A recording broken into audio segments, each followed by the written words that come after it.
জ্বালানি ও বিদ্যুৎ খাত সংস্কারে সুশাসন প্রতিষ্ঠা এবং দুর্নীতি দূর করা সহ ১৬ দফা দাবি জানিয়ে প্রধান উপদেষ্টা মোহাম্মদ ইউনূসের কাছে খোলা চিঠি দিয়েছে বাংলাদেশের পরিবেশ ও উন্নয়ন বিষয়ক কর্মজোট।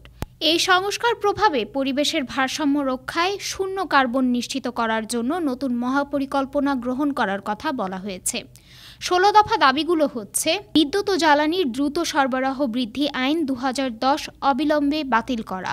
স্বাধীন গণতদন্ত কমিশন গঠন করা, প্রাথমিক পরিবেশগত নিরীক্ষা ও পরিবেশগত সমীক্ষণ প্রতিবেদন উন্মুক্ত এবং বাধ্যতামূলক করা, জীবাশ্ম জ্বালানি ভিত্তিক বিদ্যুৎ কেন্দ্রগুলোকে নো ইলেকট্রিসিটি নো পে নীতির আওতায় আনা,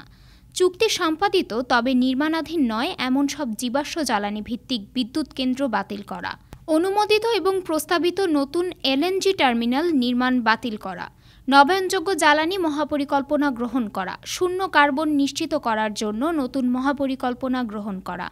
নবায়নযোগ্য জ্বালানি খাতে বরাদ্দ বাড়িয়ে ৫০০ কোটি টাকা করা, টেকসই ও নবায়নযোগ্য জ্বালানি কর্তৃপক্ষকে স্বতন্ত্র ডিভিশনের মর্যাদা প্রদান করা, নবায়নযোগ্য জ্বালানির যন্ত্রপাতি ও সরঞ্জাম আমদানি কর ও ভ্যাট মওকুফ করা, সহজ শর্তে ও স্বল্প বা বিনা সুদে মোট নির্মাণ ব্যয়ের ৭০% পর্যন্ত দীর্ঘমেয়াদী ব্যাংক ঋণ প্রদান করা, হাইব্রিড যানবাহনের আমদানি শুল্ক ও নিবন্ধন ফি কমপক্ষে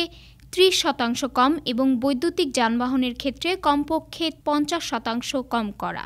সৌরভিত্তিক চার্জিং স্টেশন অনুমোদন, সৌর প্যানেল নির্মাণ ও পুনর্নবায়নের জন্য ইনস্টিটিউট গড়ে তোলা, তরুণ উদ্যোক্তা ও কর্মীদের প্রশিক্ষণ প্রদান করা।